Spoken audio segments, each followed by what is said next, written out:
ଶୁଣ ଶୁଣ ମୋ ମନ କହୁଛି କି ଆମ ଦଦରା ଡଙ୍ଗାରେ କାଲି ପାରି ହେବେ ପ୍ରଭୁ। କେମିତି ଲୋ ତମର ମନେ ନାହିଁ କିଛି ଦିନ ତଳେ ତମେ ଯାଇଥିଲ ଗଙ୍ଗା ନଦୀର ଆରପଟେ ଥିବା ଜଙ୍ଗଲକୁ ଶିକାର କରିବା ପାଇଁ। ରାଜା ସେଦିନ ମଧ୍ୟ ଆସିଥିଲେ ଆମ ଶୃଙ୍ଗବେର ରାଜା ନିଷାଦ ରାଜ ଗୁହକୁ ଶିକାର କରିବା ପାଇଁ। ଦୁଇ ଜଣଙ୍କର ସାମ୍ନା ସାମ୍ନି ଜଙ୍ଗଲରେ ଭେଟ ହେଇଗଲା। ତାଙ୍କୁ ଭାରି ଶୋଷ ଲାଗୁଥିଲା, ସେ ପାଣି ପିଇବା ପାଇଁ ଅପେକ୍ଷା କରିଥିଲେ। ତୁମେ ଗୋଟେ ଥଳିରେ ପାଣି ନେଇ ଯାଇଥିଲ, ତାଙ୍କୁ ପାଣି ମନ୍ଦେଇ ଦେଇଥିଲ। ରାଜା ପିଇ ସାରିଲା ପରେ କହିଥିଲେ ବର କଣ ମାଗୁଛୁ ମାଗ। ତୁମେ ତାଙ୍କୁ କହିଥିଲ ମୁଁ ଯାହା କରେ ଯାହା କହେ ମୋ ସ୍ତ୍ରୀକୁ ନ ପଚାରି କିଛି କହେନି, କାରଣ ମୋ ସ୍ତ୍ରୀ ହଉଛି ସ୍ତ୍ରୀ ନୁହେଁ ଭାର୍ଯ୍ୟା। କେବେ ଆସେନି କହିବି ଯାହାର 6ଟା ଗୁଣ ଥାଏ ତାକୁ ଭାର୍ଯ୍ୟା କହନ୍ତି। ଶାଢ଼ୀ ପିନ୍ଧି ଦେଲେ ଚୁଡ଼ି ପିନ୍ଧି ଦେଲେ କେହି ଭାର୍ଯ୍ୟା ହୁଅନ୍ତିନି, ମନୁ ସଂହିତା କହନ୍ତି ଯାହାର 6ଟା ଗୁଣ ଥାଏ ତାକୁ ଭାର୍ଯ୍ୟା କହନ୍ତି। ମୋ ସ୍ତ୍ରୀ ସେଇ ଭାର୍ଯ୍ୟା। ରାଜା କହିଲେ ଠିକ ଅଛି। ଆଉ ଗାଇବାର ତାର ସ୍ତ୍ରୀ କହିଲା ଆଜି ପର୍ଯ୍ୟନ୍ତ ଆମେ ଏତେ ଦୁଃଖରେ ଅଛେ, ଉପାସରେ ଅଛେ, ଦରିଦ୍ରତାରେ ଅଛେ, ଚାଉଳଟାକୁ ଛାଣି କରିପାରୁନେ, କିନ୍ତୁ କେବେ ହେଲେ ଆମ ସ୍ୱାର୍ଥ ପାଇଁ ଧନ ସମ୍ପତ୍ତି ମାଗିନେ ରାଜାଙ୍କୁ। ଆଜି ଯା ଯା ଏ ରାତିରେ ଯା ତାଙ୍କୁ ମାଗିବ, ତାଙ୍କୁ କହିବ କାଲି ରାତି ପାହିଲା ବେଳକୁ ଗଙ୍ଗା ଘାଟରେ ଗୋଟେ ଡଙ୍ଗା ନଥିବ, ଆପଣ ଡେଙ୍ଗୁରା ଦିଅନ୍ତୁ, କେବଳ ମୋ ଦଦରା ଡଙ୍ଗାକୁ ଛାଡ଼ିଦେଲେ ଆଉ ଡଙ୍ଗା ଦୁସରା ଡଙ୍ଗା ନଥିବ। ଆଉ ତାପରେ ଯଦି ଆମର ଗୋଟିଏ ଡଙ୍ଗା ରହିଥିବ ପ୍ରଭୁ ନିଶ୍ଚିତ ଆସିବେ। କୁଆଡେ ଯିବେ? ଆମରି ଡଙ୍ଗାରେ ପାରିବେ। ହଁ ତ ଠିକ ଅଛି ଲୋ ସଖୀ। ସେଇ ରାତି ରାତି ପହଞ୍ଚିଗଲା ଯାଇକି ନିଷାଦର ଗୁହକଙ୍କ ପାଖରେ, ଯୋଉଠି ରାମ ଲକ୍ଷ୍ମଣ ଇଙ୍ଗୁଦି ନାମକ ଗଛ ତଳେ ବିଶ୍ରାମ କରୁଛନ୍ତି। ସେ ରାତିରେ ଲକ୍ଷ୍ମଣ ଠିଆ ହେଇଛନ୍ତି ଜଗିକି, ଆଉ ନିଷାଦର ଗୁହକଙ୍କୁ ପଚାରୁଛନ୍ତି କର୍ମ ସିଦ୍ଧାନ୍ତର କଥା। ମଣିଷ କାହିଁକି ଦୁଃଖ ପାଏ, ମଣିଷ କାହିଁକି ସୁଖ ପାଏ, କାହିଁକି ଦୁଃଖ ପାଏ ମଣିଷ ପଚାରୁଛନ୍ତି ନିଷାଦର। ଭଗବାନ କିଛି ଖରାପ କର୍ମ କରିନଥିଲେ, ରାଜା ହଉ ହଉ କାହିଁକି ଆଜି ଭିକାରୀ ହେଲେ? ଲକ୍ଷ୍ମଣ କହିଲେ କଣ କହିଲେ? कर्मटि सुख दुख दाता, कर्मटि विचार करता। गोविंद गोविंद गोविंद भजंगयुति मकारम। कर्म कषण देह सोहे और अन्य हो जगर प्राणी।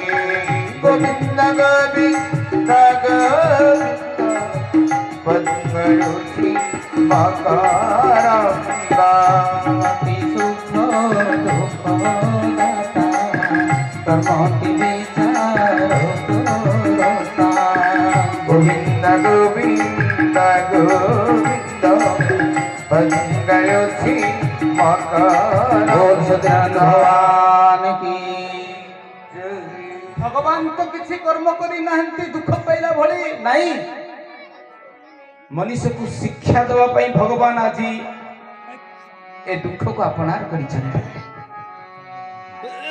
ठीक अछि, मनुष्य दुख सुखर कारण, कर्म सिद्धांतर कारण, कर्म प्रधान विश्व करी राखा। जो दश कईश दश पुरुषाखा, काहु न काहु सुख दुख दाता, निज कृत कर्म भोग सब व्राता। एक लक्षण गीता बोली कहती। ऐबत प्रसंग रे लक्षण जहा कहितंती ताका ना होची लक्षण गीता। आ लक्षण महाटिंगा महारागी केमिति जाइके निषादर गुहकंकु देखा करिबो। लक्षण रागी जिबे, छकी की थिला, हठात शौच हवा बाहाना रे निषादर गुहक टिके उहाड़ को आसला बेलकु ये तांको गोडटा को धरी पकेला। अरे एते राति रे तू सोइनो कोडे छु? मणिमा आपा गोटे बर मते देइथिले माने अछि? हां आज से बरटा राति मागिबे। काहे कि रे तू काली सकाळ मागिला हबो? कहले नाही नाही मणिमा नाही, मते सेही बरटा दियो। को बरटा? आपण राति राति डेंगुरा दियंतु, सारा गंगा घाटरे गोटे डंगा नथिबो, केवल मो डंगा को छाडी। तू पागल हे गेलु कि? मु जानि तू गरीब, तो पिला माने खाइयो को पांती, तू धनमय ସୁନା ନେ ଟଙ୍କା ନେ କୋଠା ନେ ବାଡ଼ି ନେ ହେଲେ ମୋର ସେଟା କିଛି ଦରକାର ନାହିଁ ମୋର କେବଳ ଗୋଟିଏ କଥା ଦରକାର ଆପଣ ଡେଙ୍ଗୁରା ଦିଅନ୍ତୁ ଘୋଷଣା କରନ୍ତୁ ରାତି ପାଇଲା ବେଳକୁ ଗୋଟେ ଡଙ୍ଗା ନଥିବ କେବଳ ମୋ ଡଙ୍ଗା ଚାହିଁ ଠିକ ଅଛି ତୁ ପାଗଳ ଯା ସକାଳୁ ସକାଳୁ ଆଉ ଡଙ୍ଗା ନାହିଁ ଡେଙ୍ଗୁରା ଦିଆ ସରିଛି ଆଜି କୈବର୍ତ୍ତ ଚିନ୍ତା କରୁଛି ମତେ ସମସ୍ତେ କହନ୍ତି ବିଜ୍ଞାନୀ କୈବର୍ତ୍ତ ମତେ ସମସ୍ତେ କହନ୍ତି ସିଦ୍ଧ କୈବର୍ତ୍ତ ସାରା ଜଗତରେ ସମସ୍ତେ ଭଗବାନଙ୍କୁ ମାଗନ୍ତି କିଏ କ୍ଷମତା ମାଗେ କିଏ ପୁଅ ଝିଅ ମାଗେ କିଏ ଚାକିରି ମାଗେ କିଏ ଆଉ ଋଷି ମୁନି ସାଧୁ ସନ୍ଥ ମାନେ ମାଗନ୍ତି ମୋକ୍ଷ ନିର୍ବାଣ ମୁଁ କିଛି ମାଗିବେନି ଆଜି ଭଗବାନ ଏ ଗରିବଟାକୁ ହାତ ପତେଇ ମାଗିବେ ଆଜି ରାମ ଭଗବାନ ହାତ ପତେଇକି ମତେ ମାଗିବେ ଏ ଭିକାରୀଟାକୁ ମାଗିବେ ଗରିବଟାକୁ ମାଗିବେ ସାରା ଜଗତ ଦେଖିବ ଭାବଗ୍ରାହୀ ଭଗବାନ ଭାବର ଠାକୁର ଏ ଗରିବଟାକୁ ମାଗୁଛନ୍ତି ମୁଁ କିଛି ମାଗିବିନି ମୁଁ ସାଧୁ ସନ୍ଥଙ୍କର ନିର୍ବାଣକୁ ବି ମୋକ୍ଷକୁ ବି ମାଗିବିନି ବିଜ୍ଞାନୀ କୈବର୍ତ୍ତ ନେଇଗଲା ତା ଡଙ୍ଗାଟାକୁ ଆରପଟକୁ ଠାକୁର ମାଗନ୍ତୁ ମତେ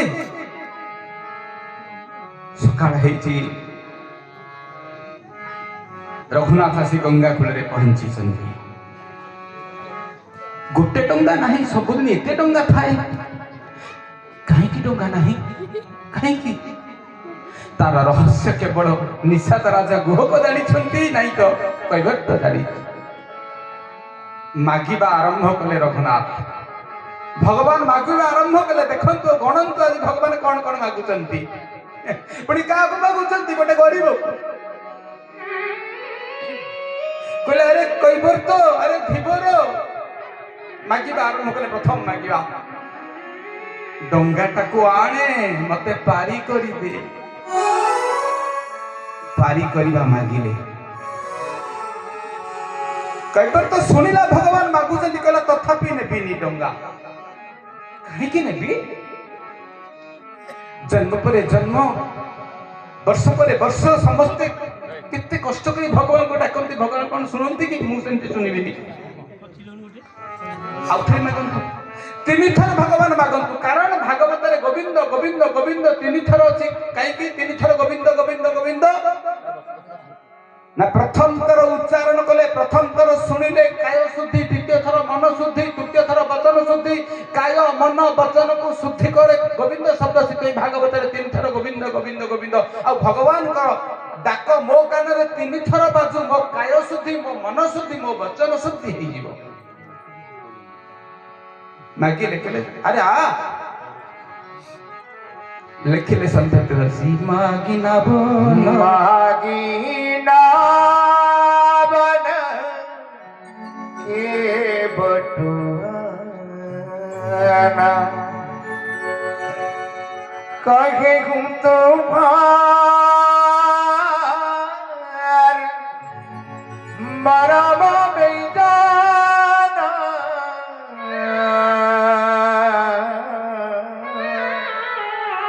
मागी डावन के बटवाना मागी डावन के बटवाना कहीं तुम्हारा मरम में जाना मागी डावन के बटवाना मेरा जय राम जय जय राम श्री राम जय राम जय जय राम बोले सजनानंद भगवान की जय लखन रागिकी मुस्ते जे तीन थर मो भाई राम जगतर ठाकुर थरे डाकी दे हे कांदा तीन थर डाकिले बदमाश कई बात आसीला तीन थर डाक सुनिला परे आसीला कला मु कालो मुहे मु जानि छी विष्णु पद हिकार भेद सबदा विष्णु पद କାର ବେଦ ଶବଦ ତରଣୀରେ ଗତା ଗତ କହି ଉଚିତ ବିଶାରଦ ଶେଷାବନ୍ତ ମନ୍ତରେ ଦାସ ସେବିତା ডাকু ন শুনতে রঘু নাথ কাপিত বিষধর প্রায় কতুহি বিষধর প্রায় কতুহি বেড়ে নেত্র ঢালে শুন উদাহরণ বিষধর প্রায় কতুহি বেড়ে নেত্র ঢালে শুন উদাহরণ बोले सदरानंद भगवान की लक्ष्मण कहले मारिदेवी तोते मो प्रभु राजाधिराज 3 थर डाकिले कहले मारुना मते लक्षण शांते सान शांते मारिले तुमर लॉस मोर प्रॉफिट मोर लाभ ना केमती कहले मो पिला को मु खाया को मुठे देई पारुनी मु जदी मरि जीती मो हाथ रे मोक्ष तो पाई जीवी मोर लाभ मो स्त्रीटा विधवा हे जीव पिला माने बाप छउंड हे जिवे एमिति खाया को पाउना दे सेमिति लक्ष्मी ठाकुरानी ठिया हे जदी सीता ठाकुरानी दायित्व नै जीवे तांकर बन की कालिए लक्ष्मण हाथरा नहीं पुणी तल को कले लक्ष्मण आज केवल भगवान मागिबे देवे किए कैवर्त आज केवल हारिबार पाळी लक्ष्मणकर टिंगी टिंगी होता ना लक्ष्मण हारिबे प्रथम तो हारले भगवान पचारे तो 3 थर डाकिले आसिलुनी तू कोन कालो हे गलुनी कि कहले नाई शांते मु कालो नुहे मु सुनिछि आपनकर डाक आपण किंतु कालो ठारू ओळी की दुखीटी आपण को डाकिला आपण सहजरे सुनंतिनी हां मु कई कालो हेबी काहे की जानिछो कोन पई मु आसु नथिली आपण को पादर धूलीटा को मते भारी डर बधिर नु होई बीर পইলা তহি ধীবর শুনিলি পথরে পর বলা বালি পড়ি তো দারাণ আশঙ্কার তুবেরো নৌকা নায়িকা গেলে বগিলা প্রতি মুখোশে কুটুম্ব প্রতি মুখোশে কুটুম্ব বসাইলা দেবী পাদ নধোই নাগ सदरानंद भगवान की मु बधिर नुहे शांते आपण बधिर भगवान कहले आज तो तारीख तो दिन मो सानो भाईटा को गाली देलु सेटा हारी की रहिला मते भी कालो कहलुनी हो रे बापा आज तो पाली ना आज भक्तर पाली भगवान को पाली नुहे शांति आपण को पाथर से धूली को मते भारी डर गोटे पत्थरटे आपणकर धूली पड़ी की से सुंदरी हे गला नाई केटे हे गला शांति पत्थरटा जदि धूली पड़ी की एमती अवस्था है पत्थर तुलना रे मो डंगाटा होची नरम पुनी काठरे तयारी काठटा पत्थर अपेक्षा नरम पुनी काठटा आहुरी नरम हे कि पानी रे पड़ी पड़ी का एटे बड़ अकर्म शिराटा जदि नायिका हो गला ताले मो काठ पुणी गंगा घाट रे भिजी भिजी की आहुरी तुला परी नरम हितिबा काठता इ तो चटकिना फटकिना आपन को पादर धूली बजिले नाही केटे ही जीवो छुअत शिला भई नारे सुहा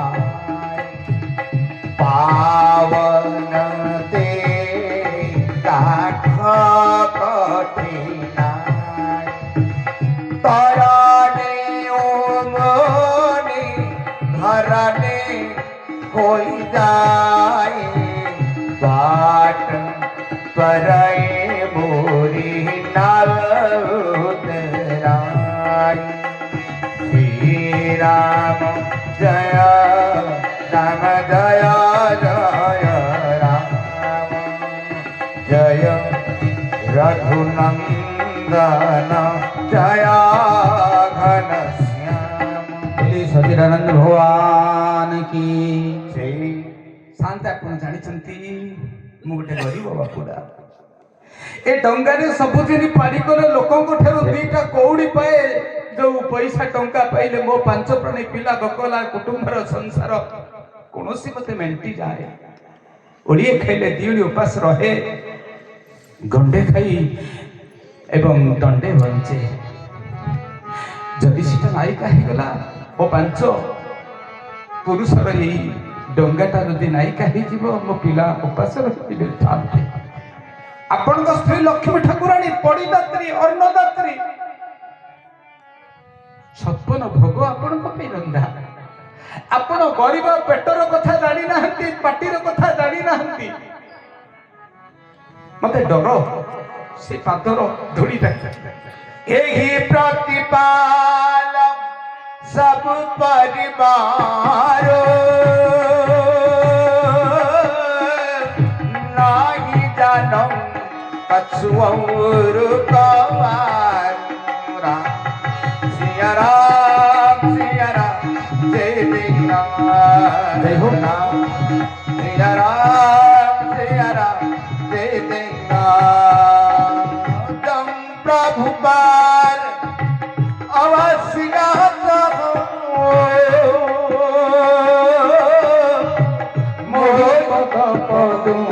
पखार सिया राम जय राम सिया राम जय बोले राम सत्यनारायण भगवान की बोले कैवर्त महाराज की भगवान आज कैवर्त चिंता करछि मु मागिबेनी भगवान मागिबे प्रथमे मागिले डंगाटा एठिके आ गणंत आज कोन कोन मागुचंदी द्वितीय रे मागिले मते टिके पारी करि दे पारी करिबाटा मागिले एबे तृतीय जिनिस कोन कहिलो मो पादर धूलीटा गोटे पत्थर को नायिका करदेला तो डंगा कथा कहूँ ना ठीक अच्छे रे बापा मो पादटा बताले टिके तृतीय मागिया मागिले धोई दे धोईबाटा मागिले पाद धौतटा मागिले कहता ठीक अच्छे तू पादटा मोर धोई दे हाँ भगवान कर ए कथा सुनिला परे कईबार तो खुशी हो गला माने माने कहला मागुचंती आपण गोटिए पर गोटिए मु सुनिछि गोविंद गोविंद गोविंद पदु गलुछि मकरंद आपणको पादरु मकरंद झरे गंगा आपणको पादरु धरिछि बोली ता ना विष्णुकर पादरु धरिछि बोली ता ना होछि विष्णुपदी बाम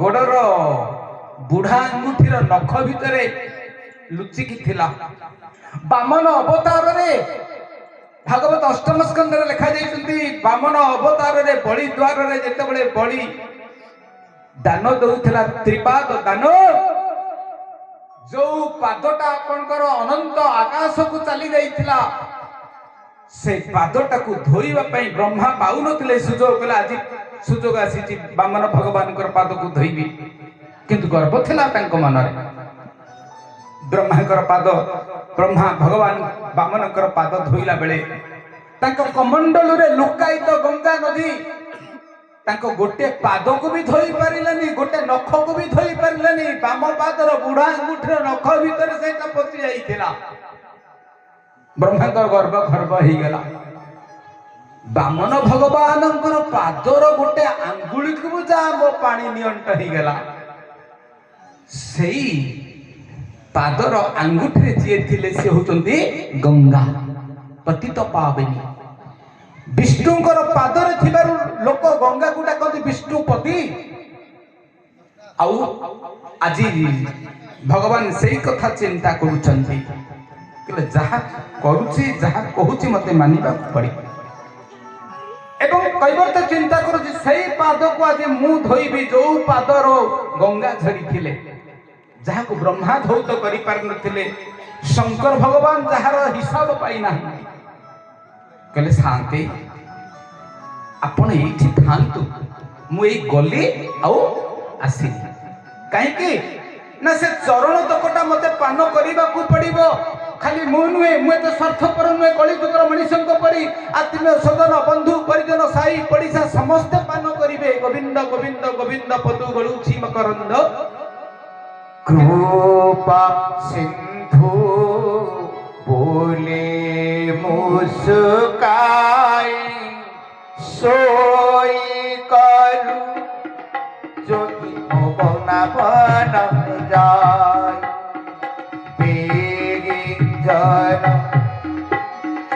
बेगी आनो जल पाया पखारू हो विलंब उतरागी पार श्री राम जय जय जय राम हे राम जय जय सीता बोले सजरानंद भगवान की जय कौथे तक पाद धोइबी जाउची घरକୁ ଦୌଡ଼ିକି ଯାଇଛି ସ୍ତ୍ରୀ କୁ କହିଛି ଯା ଦେଖିବୁ ଗଙ୍ଗା ଘାଟରେ ପ୍ରଭୁ ଠିଆ ହେଇଛନ୍ତି ଯା ଦେଖିବୁ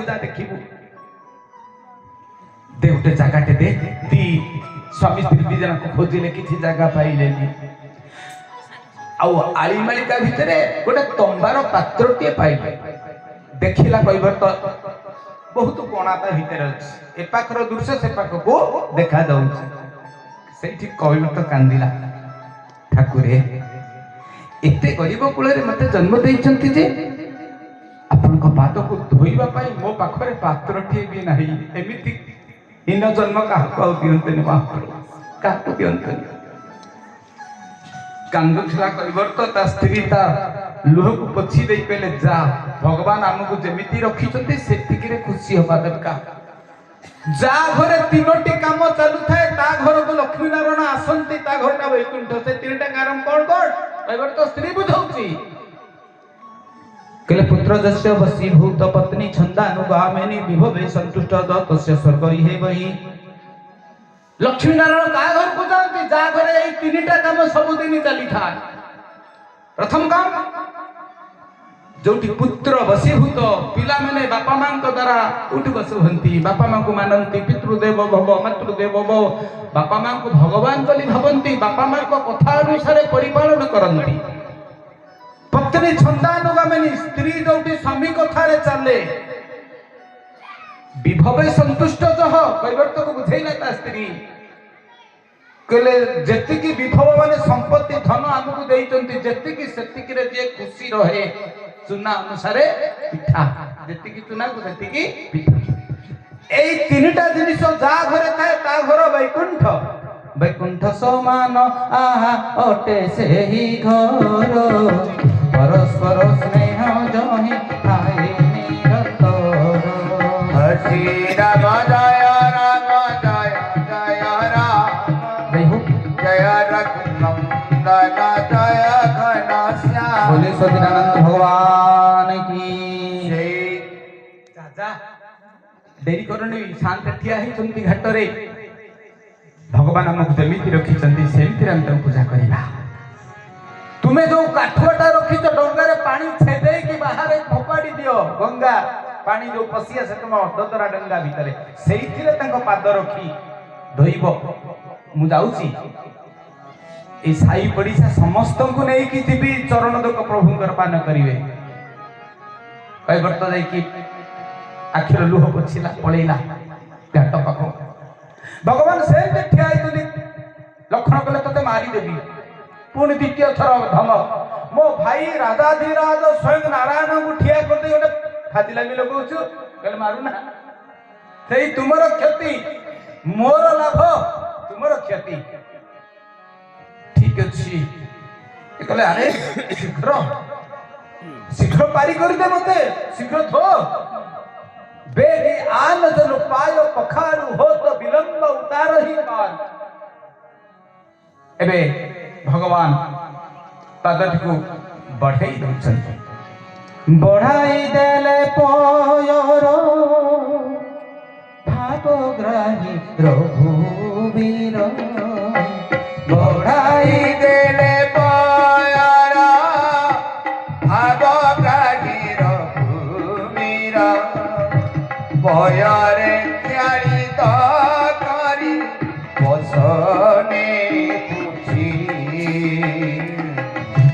ବ୍ରହ୍ମାରେ ଦୌତ ଯେ ପଦ ରହିଛି ଶିବେ ବିଷାଦ ନବାଇ ଚରଣାକୃତ ପାନ ହୋଇଛି ବିଜ୍ଞାନୀ କୈବର୍ତ ହୋଇଲା ବିଜ୍ଞାନୀ କୈବର୍ତ ହୋଇଲା ବିଶ୍ୱପତି ପାବନ নামর গীতা बोले सच्चिदानंद भगवान की জয়। কৈবর্ত মহাজ্ঞানী বিজ্ঞানী কৈবর্ত কাহিকি মোনা বিজ্ঞানী তা বিজ্ঞানী প্রণটাକୁ ଦେଖେଇଲା। কৈবর্ত ରହି ପଡ଼ିଛି। কৈবর্ତ ଚିନ୍ତା କରୁଛି ମୁଁ ପ୍ରଭୁଙ୍କର ପାଦକୁ ଗଙ୍ଗା ଜଳରେ ଧୋଇବି କି ଅଧିକା କାମ କରିବି? ଏଇ ଗଙ୍ଗା ଜଳଟା ତ ତାଙ୍କ ପାଦରୁ ବହିଛି, ତାଙ୍କ ପାଦରୁ ବହିଥିବା ପାଣିରେ ତାଙ୍କ ପାଦକୁ ଧୋଇବି? ନା ନା ନା ନା ନା, ଅପବିତ୍ର ହେଇଯିବ। କାନ୍ଦି ପକେଇଲା কৈବର୍ତ, କାନ୍ଦି ପକେଇଲା। ତାର ଦିଟାଙ୍କ ଆଖି ଆଷାଢ଼ ଶ୍ରାବଣ ପାଲଟି ଗଲା ମୁହୂର୍ତ୍ତକ ପାଇଁ। ଆଖିରୁ ଲୁହ ଝରୁଛି। ମହାପ୍ରଭୁ ଆଜି ବ୍ରହ୍ମା ପାଦ ଧୋଇ ନାହାନ୍ତି, ଶିବ ପାଦ ଧୋଇ ନାହାନ୍ତି, କି ପାଦୁକ ପାଇ ନାହାନ୍ତି। 33 କୋଟି ଦେବତା ମାନେ ଯାହା ପାଇ ନାହାନ୍ତି ମତେ ତାଠୁ ଅଧିକ ଦେଲେ। ମହାପ୍ରଭୁ କାନ୍ଦି ପକଉଛି কৈବର୍ତ। ଆଖିରୁ ଠପ୍ ଠପ୍ ଲୁହ ସବୁ ଭଗବାନଙ୍କ ପାଦ ଉପରେ ପଡୁଛି, ଆଉ ସେଇ ଲୁହରେ ତାଙ୍କ ପାଦକୁ ସେ ଧୋଇ ଦଉଛି। ମହାପ୍ରଭୁ ପଦକନ୍ଦି ଚତୁର୍ଦଶ ଲୋକ শরণ হে গোল করনায়ক সেই পদক ধোইবি কি সাথে ঢালি দিয়ে নয়ন উদক তুমি হৃদপদকা জগবন্ধু হে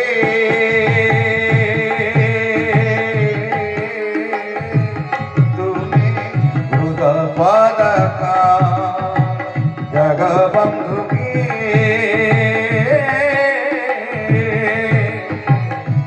তুমি হৃদপদকা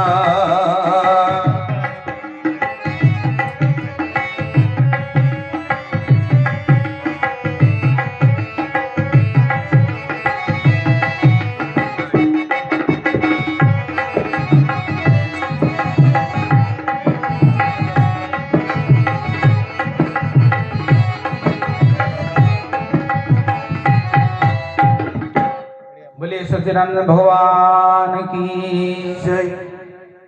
কৈবର୍ତ୍ତର ଆଖିର ଲୁହରେ ପ୍ରଭୁଙ୍କର ପାଦ ଆଗ ଧୋଇ ହେଇଗଲା। ଭଗବାନ ହସୁଛନ୍ତି।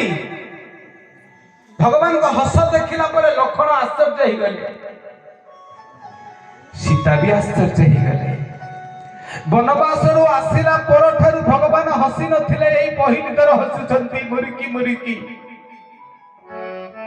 ଭଗବାନ କାହିଁକି ହସୁଥିଲେ? কৈବର୍ତ ପାଦ ଧୋଉଥିଲା, ଭଗବାନ କାହିଁକି ହସୁଥିଲେ? কৈବର୍ତ କାନ୍ଦୁଥିଲା ଭକ୍ତିରେ, ପ୍ରେମରେ, କିନ୍ତୁ ସେ କାହିଁକି ହସୁଥିଲେ? ବ୍ରହ୍ମା ଯୋଉ ପାଦକୁ ଧୋଇ ନାହାନ୍ତି, ତୁ ସେଇ ପାଦକୁ ଧୋଇଦେଲୁ। ମୋ ସ୍ତ୍ରୀ ଏଇ ଦେଖ ସୀତା ଠାକୁରାଣୀ ଚାହିଁଛି, ମୋ ସାନ ଭାଇ ଲକ୍ଷ୍ମଣ ବି ଚାହିଁଛି। କାଲି ପରି ମନେ ପଡୁଛି। ସେଦିନ ଚତୁର୍ଥୀ ରାତି ମୋର ଥିଲା। ଲକ୍ଷ୍ମଣ ସବୁଦିନ ଅଭ୍ୟାସ ଭଗବାନଙ୍କର ପାଦକୁ ଧୋଇବା, ପାଦକୁ ସେବା କରିବା, ପାଦକୁ ଘଷି ମାଜି ଦେବା। ବାହାର ପୂର୍ବ ପର୍ଯ୍ୟନ୍ତ ଲକ୍ଷ୍ମଣ ସାନ୍ତେ ବଡ ଭାଇଙ୍କ ପାଦ ତଳେ ଶୋଇ ଯାଉଥିଲେ। ଚତୁର୍ଥୀ ରାତିରେ ନିଜ ସ୍ତ୍ରୀ ଉର୍ମିଳାକୁ ନ ପଚାରି ଆସିକି ଭଗବାନଙ୍କ ପାଦକୁ ଘଷୁଛନ୍ତି। ସୀତା ଠାକୁରାଣୀ ଲମ୍ବା ଓଢ଼ଣାଟିଏ ଦେଇ ଚତୁର୍ଥୀ ବାସର ରାତି ଭିତରକୁ ବସି ଆସିଲେ। ଠିଆ ହେଲେ, ଅପେକ୍ଷା କଲେ। ଡେରି ହେଲା ରାତି। କହିଲେ, ଦିଅର, ଏ ସାନ ସାନ୍ତେ ଲକ୍ଷ୍ମଣ ସାନ୍ତେ, ମୋ ଗେହ୍ଲା ପୁଅ, ମୋ ସୁନା ପୁଅ, ଏବେ ଯା, ମୋ ଭଉଣୀ ଉର୍ମିଳା ତୁମକୁ ଅପେକ୍ଷା କରିଛି। ନାଇଁ ଭାଉଜ, ମତେ ନିଦ ଆସେନି। ମୋ ପ୍ରଭୁଙ୍କ ପାଦକୁ ଛାଡ଼ିଦେଲେ ମତେ ନିଦ ଆସେନି। ସୀତା ଠାକୁରାଣୀ ବହୁତ ସମୟ ଅପେକ୍ଷା କଲେ। ଭଗବାନ ରାମଙ୍କୁ କହିଲେ, ଦେଖୁଛ ତୁମ ଭାଇଙ୍କ କଥା, ତାକୁ କୁହ ସେ ଯାଆନ୍ତୁ, ଆଜି ଚତୁର୍ଥୀ ରାତି। ଭଗବାନ କହିଲେ, ମୁଁ କହିପାରିବିନି, କାରଣ ମୁଁ ଯଦି କହିବି ଲୋକ ମତେ କହିବେ ସ୍ୱାର୍ଥପର। ବାହା ହେଲା ପୂର୍ବ ପର୍ଯ୍ୟନ୍ତ ଭାଇ ଥିଲା, ବାହା ହେଲା ପରେ ଭାଇ ବି ପଚାରିଲେନି, ଭାଇକୁ ଦୂରେଇ ଦେଲା ସ୍ତ୍ରୀ ଆସିବା ପରଠୁ। ମତେ କଣ କଳିଯୁଗର ପିଲା ଭାବିଲ? ମୁଁ ବାହା ହେଲା ପରେ ତୁମେ ଏ ଘରକୁ ଆସିବା ପୂର୍ବରୁ ମୋ ଦାୟିତ୍ୱ ନେଉଥିଲା ଏଇ ସାନଟା, ଏଇ ସାନ ଭାଇଟା। ମୁଁ କେମିତି ତାକୁ ଆଜି ବାହା ହେଲା ପରେ ତାକୁ କହିବି ତୁ ଯା। ଶୁଣ ଶୁଣ ସୀତେ, ତୁମ ଦିଅର ଭାଉଜଙ୍କର ଏଇ ପାଦ ସେବାର କଳିଟା କାଲି ସକାଳେ ସମାଧାନ ହବ। ଆମ ଘରେ ଯଦି କିଛି ଅସୁବିଧା ହୁଏ ଆମ ଗୁରୁ ବଶିଷ୍ଠ ତାକୁ ସମାଧାନ କରନ୍ତି। ସେ ରାତି ସୀତା ଠାକୁରାଣୀ ସେମିତି ସେମିତି ଠିଆ ହେଇକା ପାହି ପୁଆଇ ଦେଲେ। ଆଉ ଲକ୍ଷ୍ମଣ ସାନ୍ତେ ପାଦ ଘଷିବାରେ ବ୍ୟସ୍ତ। କାଳେ ପାଦଟା ଆଉ ମିଳିବନି, ଭାଉଜ ଆସିଗଲେଣି, ତାଙ୍କ ଦାୟିତ୍ୱ। ସକାଳୁ ସକାଳୁ ବଶିଷ୍ଠଙ୍କ କାନରେ ଦିଅର ଭାଉଜକୁ କଳି ପଡିଲା। ବଶିଷ୍ଠ ହସି ଦେଲେ, କହିଲେ, ଆହା, ଦି ଜଣଙ୍କ ରାମ ଭକ୍ତ। କହିଲେ, ଆଚ୍ଛା, ଗୋଟେ କାମ କର, ତୁମେ ଆଜିଠାରୁ ଲକ୍ଷ୍ମଣ ଡାହାଣ ପାଦ ସେବା କରିବ। ଏ ସୀତେ ସବୁ ସ୍ତ୍ରୀ ମାନଙ୍କୁ ବାମାଙ୍ଗୀ କହନ୍ତି। କାହିଁକି? ସ୍ୱାମୀର ବାମ ପାଖରେ ବସି ଶୁଭ କାର୍ଯ୍ୟ କରନ୍ତି ସ୍ତ୍ରୀ ମାନେ। ଯୋଉ ଦିନ ବାପ ଘରୁ ଶାଶୁ ଘରକୁ ଆସନ୍ତି, ବାମ ପାଦଟା ପ୍ରଥମେ ଏରୁଣ୍ଡି ବନ୍ଧରେ, ଶ୍ୱଶୁର ଘରର ଏରୁଣ୍ଡି ବନ୍ଧରେ ପ୍ରଥମେ ବାମ ପାଦଟା ପଡେ ସବୁ ସ୍ତ୍ରୀ ଲୋକମାନଙ୍କର ଗୃହ ପ୍ରବେଶରେ। କାହିଁକି ନା ପୃଥିବୀର ପ୍ରଥମ ମଣିଷ ସ୍ୱୟଂଭୁବ ମନୁ ତାଙ୍କ ଡାହାଣ କାନ୍ଧରୁ ସୃଷ୍ଟି କଲେ ପୁରୁଷକୁ, ବାମ କାନ୍ଧରୁ ସୃଷ୍ଟି କଲେ ସ୍ତ୍ରୀକୁ। ସେଥିପାଇଁ ସ୍ତ୍ରୀ ଲୋକମାନଙ୍କର ନାଁ ହଉଛି ବାମାଙ୍ଗୀ। ସ୍ୱାମୀର ବାମ ପାଖରେ ବସନ୍ତି, ଶୁଭ କାର୍ଯ୍ୟ। ଆଉ ଗୃହ ପ୍ରବେଶରେ ବାମ ଗୋଡଟାକୁ ଶ୍ୱଶୁର ଘରେ ପ୍ରଥମେ ଦିଅନ୍ତି। ତୁମେ ବାମାଙ୍ଗୀ, ଏ ମା ସୀତା, ତୁମେ ଆଜିଠୁ ରାମଙ୍କର ବାମ ପାଦ ଆଉ ଡାହାଣ ପାଦ ଲକ୍ଷ୍ମଣ। ଖାଲି ସେତିକି ନୁହେଁ, ପୁଣି ଭଗବାନଙ୍କର ମନେ ପଡିଲା। କହିଲେ, ସେଦିନ ହୋଲି ଖେଳରେ ମଧ୍ୟ ଏଇ କଥା ହେଇଥିଲା। ସମସ୍ତେ ସୀତା ଠାକୁରାଣୀ ଦିଅର ମାନଙ୍କ ସହିତ ଖେଳୁ ଖେଳୁକା ସମସ୍ତେ ଭରତ ମାଗିଲେ, ଶତ୍ରୁଘ୍ନ ମାଗିଲେ, ସମସ୍ତେ ମାଗିଲେ ଯେଝା ଉପାସନା କଥା। ଲକ୍ଷ୍ମଣ ମାଗିଲେ, ଭାଉଜ ମୁଁ ମାଗିବି ନା? ହଁ ଗେଲା ଦିଅର ପୁଅ, ମୁଁ ଦିଟା ପାଦ ସେବା କରିବି ଆଜିଠୁ ଭାଇଙ୍କର। ସୀତା ଏ କଥା ଶୁଣିଲା ପରେ ଚେତା ବୁଡିକି ପଡିଲେ। ଢେର ଛିଛାକର କଲେ ସମସ୍ତେ ଲକ୍ଷ୍ମଣକୁ, ତୁ କଣ ତୋ ଭାଉଜଙ୍କ କାନରେ କହିଲୁ ଯେ ଚେତା ବୁଡିକି ସେ ପଡିଲେ? ଲକ୍ଷ୍ମଣ କହିଲେ, ନା, ମତେ ଏତେ ନିନ୍ଦା ଅପବାଦ ସହିବାକୁ ପଡୁଛି। ଦୌଡ଼ିଲେ ରାମଙ୍କ ପାଖକୁ। କହିଲେ, ଭାଇ, ଭାଉଜ ଚେତା ବୁଡି ପଡିଛନ୍ତି ନା କଣ କହିଲୁ? ନା, ହୋଲି ଖେଳରେ ସମସ୍ତେ ଯିଏ ଯାହା କଳ୍ପନା କରିଥିଲେ, ମାଗିଥିଲେ ଆପଣଙ୍କ ସେବାକୁ କେନ୍ଦ୍ର କରି, ମୁଁ ଆପଣଙ୍କ ପାଖରେ ଦିଟାଙ୍କ ସେବା ମାଗିଲି, ତ ସେଥିପାଇଁ ମୁଁ ଆଜି ଭାଉଜଙ୍କର ହୋସ ଉଠି ଯାଇଛି। କହିଲେ, ଯା, ତାଙ୍କୁ କହିଦେବୁ ତୋ ଭାଉଜ ମେଡିସିନଟା ହଉଛି ମୋ ଦି ପାଦ ନୁହେଁ, ଗୁରୁଦେବ ଯାହା କହିଛନ୍ତି ସେଇ ଗୋଟିଏ ପାଦ। ଲକ୍ଷ୍ମଣ ସାନ୍ତେ ଯାଇକି ସୀତା ଠାକୁରାଣୀ ଚେତା ବୁଡିଥିଲେ। କହିଲେ, ଭାଉଜ ଆଉ ଦି ପାଦ ମାଗୁନି, ଗୁରୁଦେବ ଯାହା କହିଥିଲେ ସେଇ କଥାଟା, ମୁଁ ଆଜିଠୁ ଡାହାଣ ପାଦ, ଗୁରୁଦେବଙ୍କର ସେଇ ଗୋଟିଏ କଥା। ଆପଣ ବାମ ପାଦ ହେଲା ତ? ସୀତା ପରଦିନ ଉଠି ପଡିଲେ, ସାଙ୍ଗେ ସାଙ୍ଗେ ତା ରୋଗ ଭଲ ହେଇଗଲା। ଭଗବାନ ସେଇ କଥା ଚିନ୍ତା କରୁଛନ୍ତି, ଇଏ ମୋର ଅର୍ଦ୍ଧାଙ୍ଗିନୀ ମୋ ସ୍ତ୍ରୀ ମୋ ପାଦ ଧୋଇ ପାରୁନି, ମୋ ଦିଟାଙ୍କ ପାଦର ସେବା ବି କରିପାରୁନି, ମୋ ପାଦଟା ବି ଭାଇ ଭାଗବଣ୍ଟ ହେଇଗଲା ଦିଅର ଆଉ ଭାଉଜ ମଧ୍ୟରେ। ଆରେ ଦିଅର ଯାହା କରିନି, ଲକ୍ଷ୍ମଣ ଯାହା କରିନି, ସୀତା ଯାହା କରିନି, ଦିଅର ଭାଉଜ ଠିଆ ହେଇଛନ୍ତି। କୈବର୍ତ୍ତଟା ଦିଟାଙ୍କ ପାଦକୁ ଧୋଉଛି, ଦିଅର ଭାଉଜ ବଲ ବଲ ହେଇ ଯାଇଛନ୍ତି। ମୁଁ ହସିବିନି, ଆଉ କିଏ ହସିବ? ଭଗବାନ ଚିନ୍ତା କରେ ଏବଂ ଆନନ୍ଦରେ हे मुक्तिमय प्रभु, हे मुक्तिदाता, दुष्ट निवारिण प्रभु, रख संत सदा। बढ़ाई दिया गे प्रभु,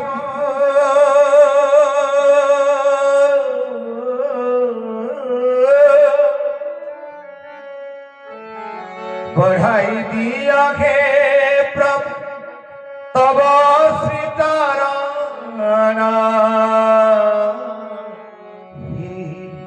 परम ब्रह्मा जगत जीवन राम,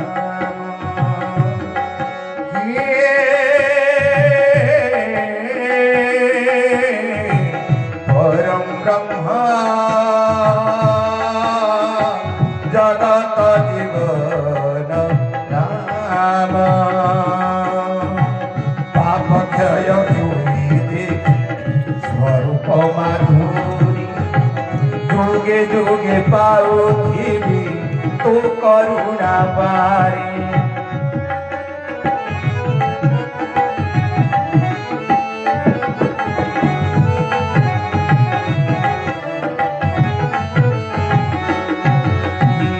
पाप क्षय हुई देखी स्वरूप माधुरी, जुगे जुगे पाउथिबी तो करुणा बारी।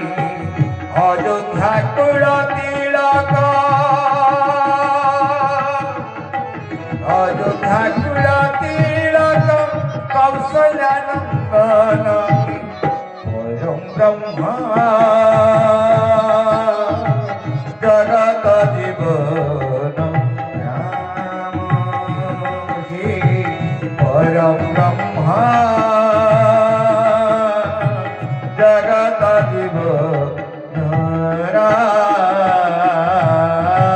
बोल सच्चिदानंद भगवान की। ଏବେ ଆନନ୍ଦରେ ଧଉଛ, ପ୍ରଭୁ ହସୁଛନ୍ତି। ଦିଅର ଭାଉଜ ଦିଟାଙ୍କ ଚାହୁଁଛନ୍ତି ବଲ ବଲ ହେଇକି କିଛି କରିପାରୁନାହାନ୍ତି। ଏବେ ଅତି ଆନନ୍ଦରେ ଧଉଛି। କୈବର୍ତ୍ତ ଭାବିଲା ମତେ କାହିଁକି ବିଜ୍ଞାନୀ କହିଲେ? ଭଗବାନ ଠିଆ ହେଇଛନ୍ତି ସାବଧାନରେ। ନାଇଁ, ଭଗବାନ ସମସ୍ତଙ୍କୁ ଆଶୀର୍ବାଦ ଦିଅନ୍ତି କୋଉ ହାତରେ? ଡାହାଣ ହାତରେ।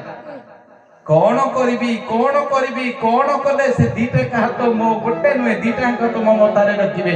ନାରାୟଣ ମୋ ମଥାରେ ଦିଟାଙ୍କ ହାତ ରଖିବେ। କଣ ନା ଭଗବାନଙ୍କ ପାଦକୁ ଧୋଉଥିଲା, ଏଥର ଜୋରରେ ହଲେଇ ହଲେଇ ହଲେଇ ହଲେଇ ଧୋଇଲା। ଲୋକ କହିଲେ ମାରିଦେବି ତତେ, ତତେ ଧୋଇ ଆସୁନି? ଆରେ କୈବର୍ତ୍ତ ତୁ ମୋ ଭାଇ ପଡିଯିବେ। ଭଗବାନ କହିଲେ ଆରେ ର ର କୈବର୍ତ୍ତ ତ ନଈ ପଡିଛି, ଭଗବାନଙ୍କୁ ତ ଆଜି ମାଗିବନି ନା। ଭଗବାନଙ୍କର ମାଗିବାର ପାଳି, ଇଏର ଦବାର ପାଳି। ଇଏ ତଳ ହସ୍ତରେ ଦେବେ, ଇଏ ଉପର ହସ୍ତରେ ଦେବ। ଏମିତି ଭଗବାନଙ୍କ ପାଦକୁ ଝୁକେଇ ଦେଲା। ଭଗବାନ ତଳ ମଣ୍ଡଳରେ ର ଧରା ଦେଇଦେଲେ କୈବର୍ତ୍ତର ମୁଣ୍ଡ ଉପରେ ବୁଲି। ଭକ୍ତ ଭଗବାନ କି हे अति आनंद उमगी अनुराग, चरण सरोज पखारन लागा।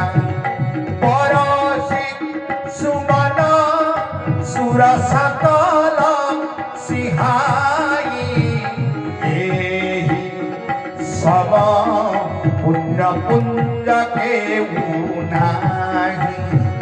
हे राम जय राम जय जय राम, जय रघुनंदन जय घन श्याम। बोले सच्चिदानंद भगवान की। ଦିଟା ଯାକ ହାତ ସିଧା ତା ମୁଣ୍ଡ ଉପରେ ରଖିଦେଲେ। ଭୋ ଭୋ ହେଇକି କାନ୍ଦିଲା। ଏଇଠି କୈବର୍ତ୍ତ କହିଲା ବା ଠାକୁର ଆପଣ ତ ଦିଟା ହାତ ମତେ ରଖିଦେଲେ, ଦିଟାଙ୍କ ଗୋଡକୁ ଦେଇଦେଲେ, ମତେ ଦିଟାଙ୍କ ହାତକୁ ବି ରଖିଦେଲେ।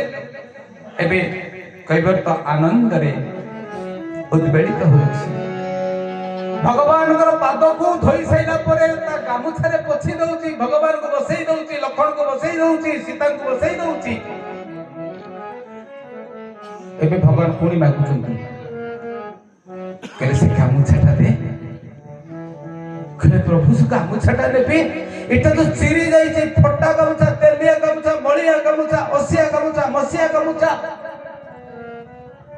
ମୋ ଗାମୁଛାଟା ନେଇ କଣ କରିବେ? ମୁଁ ଜାତିରେ ଛୋଟ କେଉଟ। ଆରେ ଦେ ନା। ଆଜି ପ୍ରଭୁଙ୍କର ମାଗିବାର ଶେଷ ନାହିଁ। ସାରା ଜଗତ ଯାହାକୁ ହାତ ପତେଇ ମାଗେ, ସିଏ ଆଜି ମାଗୁଛନ୍ତି। କୈବର୍ତ୍ତ ତା ଗାମୁଛାଟାକୁ ଦେଇଦେଲା। ପ୍ରଭୁ ଚିରି ଦେଲେ ଗାମୁଛାଟାକୁ ଚାରି ଖଣ୍ଡ କରି। କୈବର୍ତ୍ତ ଆ କରି ବସିଛି, ଠାକୁରେ ସାରତେ ଏ ଗାମୁଛାଟା କାହିଁ ଚିରି ଦେଲେ? ପୁଣି ଚାରି ଖଣ୍ଡ କରି କାହିଁ ଚିରି ଦେଲେ? ଭଗବାନ ହସିଲେ, କହିଲେ କୈବର୍ତ୍ତରେ ତୋର ଏ ଗାମୁଛାଟା ମୋ ଲକ୍ଷ୍ମୀଙ୍କର ପଣ ତରକାରୀଠୁ ଆହୁରି ଦାମିକିଆ। ତୋର ଏ ଗାମୁଛାଟା ଏ ପୃଥିବୀର ସର୍ବଶ୍ରେଷ୍ଠ ଲୁଗା ହେଇଯାଇଛି। ଇଏ ପାଟ, ଇଏ ପୀତାମ୍ବର ହେଇଯାଇଛି। ଜାଣିଛୁ ଏ ଗାମୁଛାରେ ଖାଲି ଭକ୍ତି ମେଞ୍ଚା ମେଞ୍ଚା ଲାଗିଛି, ଭାବ ମେଞ୍ଚା ମେଞ୍ଚା ଲାଗିଛି, ପ୍ରେମ ମେଞ୍ଚା ମେଞ୍ଚା ଲାଗିଛି, ସମର୍ପଣ ମେଞ୍ଚା ମେଞ୍ଚା ଲାଗିଛି। ତୁ ଯେମିତି ମୋ ପାଦଟାକୁ ପୋଛିଲୁ, ଏଇ ଗାମୁଛାଟାକୁ ମୁଁ ରଖିଲି। ଦାପର ଯୁଗରେ ମୁଁ କୁଷ୍ଠ ହେଇଥିବି, ଆଉ ଜଣେ ବ୍ରାହ୍ମଣ ସୁଦାମା ହେଇକି ଆସିଥିବ, ଏହି ଗାମୁଛାରେ ତା ପାଦକୁ ପୋଛି ଦେବି। କୈବର୍ତ୍ତ କାନ୍ଦି ପକେଇଲା, ଠାକୁରୀ ମତେ ଏତେ ଉପରକୁ ଉଠନ୍ତୁନି, ମୁଁ ଗୋଟେ ଛୋଟିଆ ମଣିଷ, କେଉଟ କୁଳରେ ଜନ୍ମ। ସାନ୍ତେ ଆଉ ଖଣ୍ଡେ କଣ କରିବେ? ଆଉ ଖଣ୍ଡେ ଏତେ ପବିତ୍ର ହେଇଯାଇଛି ଯେ ଆଜିଠାରୁ ଧର୍ମ ଡଙ୍ଗାର ମଙ୍ଗରେ ଭିଡା ହବ, ସବୁ ଡଙ୍ଗାରେ ଭିଡା ହବ। କୈବର୍ତ୍ତ ପୁଣି କାନ୍ଦିଲା, ଆଜି କାହିଁକି ମତେ ଏତେ ବଡ କରିଦେଇଛନ୍ତି? ଖାଲି ଗର୍ବ ଆସିଯିବ। ଶାନ୍ତେ ଏ ତୃତୀୟ ଖଣ୍ଡକ କଣ କରିବେ? ଆଜିଠୁ ସବୁ ସାଧୁ, ସବୁ ସନ୍ଥ, ବ୍ରାହ୍ମଣ ମାନେ ଯଜ୍ଞ କଲା ବେଳେ ତାଙ୍କ ମୁଣ୍ଡରେ ଭିଡିବେ, ଯେମିତି ମୁଣ୍ଡରେ ଭିଡିଛନ୍ତି ଫୁଲୁ ବାବା।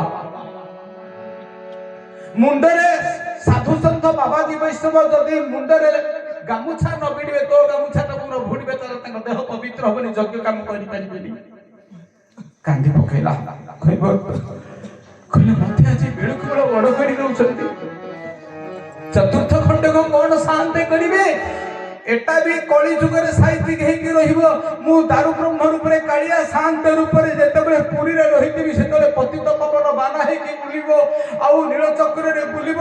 ଆଉ ଯଦି ମତେ କେହି ଦର୍ଶନ ନ କରିପାରିବେ, ତାହେଲେ ପତିତ ପବନ ବାନାକୁ ଦର୍ଶନ କଲେ ଜଗନ୍ନାଥଙ୍କ ଦର୍ଶନର ଫଳ ପାଇବେ। ଆଉ ତୋର ଏ ଗାମୁଛାର ଚତୁର୍ଥ ଖଣ୍ଡକ ନୀଳଚକ୍ରରେ ଉଡ଼ିକି ଡାକିବ, କଣ କହିବ? ନୀଳଚକ୍ରେ ହୋ ଦେଖ ଉଡୁଛି ବାନା, নীলচক্রে হো দেখ উড়ুছি বানা, নীলচক্রে হো। পতিত পাবন, পতিত পাবন, পতিত পাবন নামটি জানা। নীলচক্রে হো দেখ উড়ুছি বানা, নীলচক্রে হো। बोले सच्चिदानंद भगवान की। କୈବର୍ତ୍ତ ତାଙ୍କ ପାଦକୁ ଧରି ପକେଇଲା, ମତେ ଏତେ ଉପରକୁ ନିଅନ୍ତୁନି ଶାନ୍ତେ। କେତେବେଳେ ମନରେ ଗର୍ବ ଆସିଯିବ, କେତେବେଳେ ଅହଙ୍କାର ଆସିଯିବ। ଆଖିରୁ ଲୁହ ବହୁଛି, କିନ୍ତୁ ଅଭ୍ୟାସ ଅଛି ତ ଗାମୁଛାରେ ପୋଛିବ। ହାତଟା ଉଠିଗଲା, ଗାମୁଛାଟା ପୋଛିବାକୁ, ଲୁହ ପୋଛିବାକୁ ଗାମୁଛା ନାହିଁ। ସେ ଗାମୁଛା ଭଗବାନଙ୍କ କାନ୍ଧରେ ପଡି ସାରିଛି। ଭଗବାନ କହିଲେ, ମୋ ଉପବିତ, ମୋ ପଇସାଠୁ ବଳିକି ଦାମିକିଆ ତୋ ଗାମୁଛା। ଏବେ ସମସ୍ତେ ଧାଡି ହେଇକି ଠିଆ ହେଇଛନ୍ତି, ଡଙ୍ଗା ଛାଡିବ। ସମସ୍ତେ କହିଲେ ଚରଣ ଦକ ଆମକୁ ଦିଅ। କୈବର୍ତ୍ତ କହିଲେ ଧାଡି ହେଇକି ଠିଆ, ସମସ୍ତଙ୍କୁ ଚରଣ ଦକ, ଭଗବାନଙ୍କର ଚରଣ ପାଦୁକା ଦେଇ ଯାଇଛନ୍ତି। ସୀତା ଠାକୁରାଣୀ କହିଲେ, ହାତ ଧରି ବାହା ହେଇଥିଲି ସ୍ୱାମୀଙ୍କର ଚରଣ ତକ ଏପର୍ଯ୍ୟନ୍ତ ପାନ କରିପାରିନି। ଏଇଟା ଗୋଟେ ସୁଯୋଗ, ଏ ସୁଯୋଗକୁ ଛାଡ଼ିଦେଲେ ଆଉ ପାନ କରିପାରିବିନି। ମୁଁ ଯାଉଛି ଧାଡ଼ିରେ ଠିଆ ହେଇପଡ଼ିବି। ହାତ ପତେଇ ଦେଲେ କହିବ ତ ମତେ ଟିକେ ଦେ ନା। କହିବ ତ ଥରେ ଭଗବାନଙ୍କୁ ଚାହିଁଲା, ଥରେ ଲକ୍ଷ୍ମୀ ସାଆନ୍ତଙ୍କୁ ଚାହିଁଲା, କାନ୍ଦି ପକେଇଲା। କହିଲା ଲକ୍ଷ୍ମୀ ସାଆନ୍ତଣୀ, ସାରା ଜଗତ ଆପଣଙ୍କୁ ହାତ ପତେଇ ପଡ଼ି ଠାକୁରାଣୀ ଲକ୍ଷ୍ମୀ ଠାକୁରାଣୀଙ୍କୁ ସମସ୍ତେ ମାଗନ୍ତି ମତେ ଧନ ଦେ। ଆଜି ସ୍ୱୟଂ ଧନଦାତ୍ରୀ ଲକ୍ଷ୍ମୀ ଠାକୁରାଣୀ ମୋ ପରି ଗୋଟେ ଭିକାରୀଙ୍କୁ ହାତ ପତେଇ ମାଗୁଛନ୍ତି ମତେ ଦେ। ଠାକୁରେ ଆପଣ ବେଳେ ବେଳେ ଏମିତି ଆପଣଙ୍କ ସ୍ତ୍ରୀକୁ ବି ଭିକାରୀ କରିଦିଅନ୍ତି ଆଉ ଭକ୍ତକୁ ବଡ଼ କରିଦିଅନ୍ତି। ମତେ ଆଜି ଦାତା କରିଦେଇଛନ୍ତି, ମୋ ଆଗରେ ଲକ୍ଷ୍ମୀ ସାଆନ୍ତଣୀକୁ ବି ହାତ ପତେଇ ଦେଇଛନ୍ତି। ଭେକ ହେଇକି କାନ୍ଦି ପକେଇଲା କହିବ ଆଉ ଲକ୍ଷ୍ମୀ ସାଆନ୍ତଣୀ ବି କାନ୍ଦୁଛନ୍ତି। କହିଲେ କହିବର୍ତ୍ତରୀ ଆଜି ପର୍ଯ୍ୟନ୍ତ ମୁଁ ସମସ୍ତଙ୍କୁ ଦେଇଥିଲି, ଲକ୍ଷ୍ମୀ ହେଇକି ଆଜି ତୋଠୁ ନଉଛି। ମୋ ଭାଇ ମୋ ସ୍ୱାମୀ ମାଗିଥିଲେ, ମୁଁ ବି ମାଗୁଛି। ଆଉ ଟିଙ୍ଗା ଟିଙ୍ଗି ଟିଙ୍ଗି ଯିଏ ହୁଏ, ଫଁ ଫଁ ହୁଏ, ଅନନ୍ତ ନାଗଙ୍କର ଅବତାର ଲକ୍ଷ୍ମଣ କହିଲେ ସାରା ଜଗତକୁ ଯିଏ ପରିଧାନ କରି, ସାରା ଜଗତକୁ ଯିଏ ଅନ୍ନଦାତି ରୂପେ ଭୋଜନ ଦିଏ, ଆରେ ମୋ ମା ମୋ ଲକ୍ଷ୍ମୀ ସାଆନ୍ତଣୀ ଯଦି ହାତ ପାତୁଛନ୍ତି, ମୁଁ କି ବାଲକ, ମୁଁ ବି ଭଗବାନଙ୍କର ଚରଣ ପାଦୁକା ଟିକେ ପାଇବି। ଲକ୍ଷ୍ମୀ ହାତ ପାତିଲେ ମୋ କଥା କିଏ ପଚାରେ? ସୀତାଙ୍କ ପଛପଟେ ଯାଇକି ଲକ୍ଷ୍ମଣ ସାଆନ୍ତେ ମଧ୍ୟ ହାତ ପାତୁଛନ୍ତି, ମତେ ଟିକେ ଦେ। ଥରେ ରାମକୁ ଚାହିଁଲେ, କହିବ ଥରେ ଲକ୍ଷ୍ମଣକୁ ଚାହିଁଲେ, ଶେଷରେ ଭାଇଟାକୁ ବି ଭିକାରୀ କରିଦେଲ ମୋ ଆଗରେ। କାନ୍ଦି ପକେଇଲେ କୈବର୍ତ୍ତ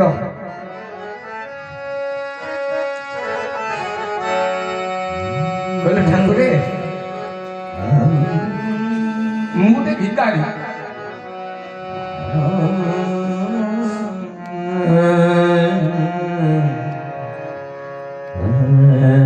ଏ ଭିକାରୀ ପାଖରେ ସୀତା ଠାକୁରାଣୀ ହାତ ପକେଇ ଦେଲେ। ଆପଣ ସେ ଦିଆକୁ ନିଜ ଭାଇ ଆଉ ନିଜ ସ୍ତ୍ରୀକୁ ବି ମୋ ଆଗରେ ଭିକାରୀ କରିଦେଲେ। କାନ୍ଦୁଥିଲା କୈବର୍ତ୍ତ।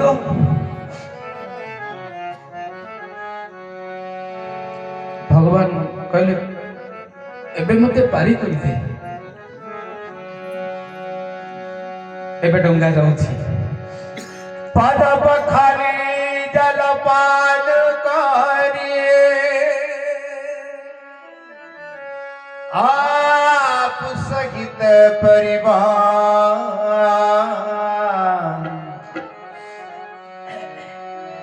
भीतर पार कर प्रभु पुनि मुदित गयने पा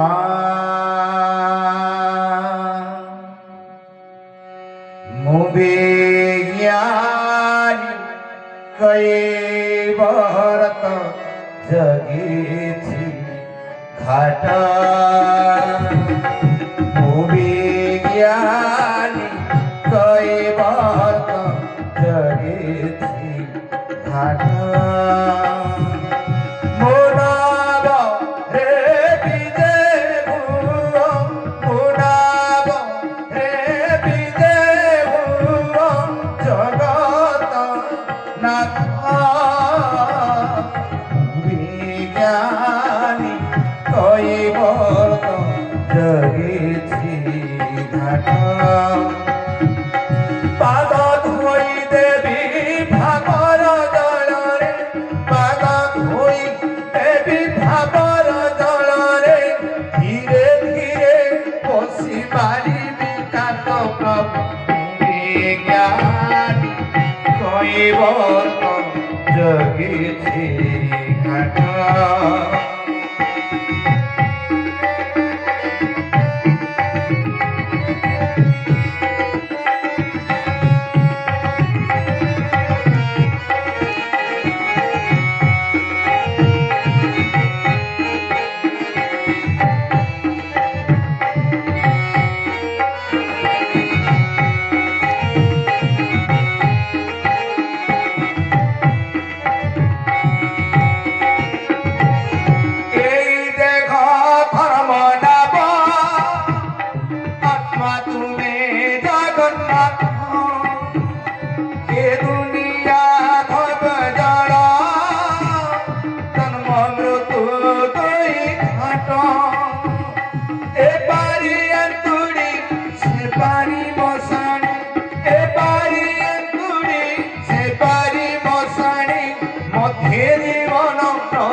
ଅନେକ ବାଟ ଜ୍ଞାନୀ କହିବ ଜଗିଛି ଘାଟ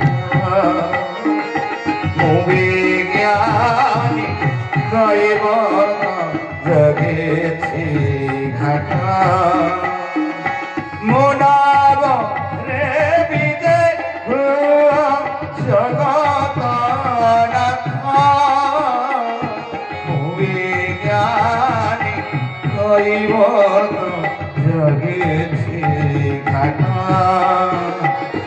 ମୁଁ ବିଜ୍ଞାନୀ କହିବ ଜଗିଛି ଘାଟ बोले सच्चिदानंद भगवान की ସେଇ ଡଙ୍ଗା ଚାଲିଛି କହିବାର ତ ଗୀତ ଗାଇ ଏକା ଯାଉଛନ୍ତି ଠାକୁରେ ଠିକ ଗଙ୍ଗା ମଝିରେ କହିବାର ତ ପ୍ରେମରେ ଗୀତ ଗାଉଛି ଠାକୁରଙ୍କୁ ସେଇ ମଝିରେ ଦେଖିଲା ଡଙ୍ଗା ତଳୁ ଗୋଟେ ଧୋବ ପରପର ଶାଢ଼ୀଟେ ପିନ୍ଧି ଗୋଟେ ସୁନ୍ଦରୀ ନାରୀଟିଏ ଡଙ୍ଗା ତଳୁ ବାହାରିଲା ଗୋଟେ ଗଜରା ଫୁଲହାର ଧରି କହିବାର ତ ଭାବିଲା ମୁଁ ତ ଭଲ କି ପାଦ ଧୋଇଥିଲି ମୁଁ ଚକଟି ଚୁକୁଟାକି ଭଲ କି ଧୋଇଥିଲି କୋଉଠି ଟିକେ ତାହେଲେ ବୋଧେ ରହିଗଲାନି କଣ ଧୂଳି ବୋଧେ ରହିଯାଇଛି ଡଙ୍ଗାଟା ତଳୁ ଗୋଟେ ନାୟିକା ହେବାକୁ ଆରମ୍ଭ କଲାଣି କି ସେ ଏତେ ଚକଟିକି ପୋଛିକି ଧୋଇଥିଲି ମଳି ଟିକେ ରହିଥିଲା କି କହିଲେ ତୁ କିଏ ଏ ମା ମୋ ଡଙ୍ଗାଟା ତଳୁ ଗୋଟେ ନାରୀ ମୂର୍ତ୍ତି ଧରିଲାନି ତୁ କିଏ ଏ ଫୁଲ ହାତ ଧରି ଠିଆ ହେଇଛୁ କଣ ପାଣିରୁ ଉଠିଛୁ କଣ ସେ ନାରୀ ମୂର୍ତ୍ତିଟି କହିଲା ରେ କହିବ ତ ମୋ ନାଁ ଗଙ୍ଗା ଜାଣିଛୁ ଏ ଯାହାକୁ ଦେଖିଛୁ ନା ଏକ ବାମ ଗୋଡର ନଖରେ ମୁଁ ଥିଲି ଆଜି ତାକୁ ମନ ଭରି ଟିକେ ଦେଖିବାର ଇଚ୍ଛା ତ ସେଇଥିପାଇଁ ମୁଁ ଏ ଗଜରା ହାରଟି ଧରି ତାକୁ ଭେଟିବା ପାଇଁ ଆସିଛି କହିବାର ତ କହିଲା ନା ଏଇ ଗଙ୍ଗା ମା ତୋ ଛାତିରେ ମୁଁ କେତେ ବର୍ଷ ହେଲା ଡଙ୍ଗା ବାହିଛି ଦିନେ ତୁ ଆସିନୁ ଆଜି ତୁ ଆସିଲୁ ନାଇଁ ମତେ ବିଶ୍ୱାସ ହଉନି ମତେ ଲାଗୁଛି ବୋଧେ ମୋ ଡଙ୍ଗାଟା ତଳୁ ନାୟିକା ପଲେ ଥିଲାନି ଧରିଥିଲା ସେ କାତଟା ଜୋରରେ ବାଡେଇବାକୁ ଆରମ୍ଭ କଲା ବେଳେ ଡରି ମକି ପାଣିରେ ଡୁବକିନା ବୁଡି ଯାଇଛି ଆଜି ଗଙ୍ଗା ବି ହାତ ଟେକି ଦେଇଛି ତୋ ନିକଟରେ ମୁଁ ହାରି ଯାଉଛି ବୋଲି କହିବାର ତ ମହାରାଜ मेरी नैया में लक्ष्मण रा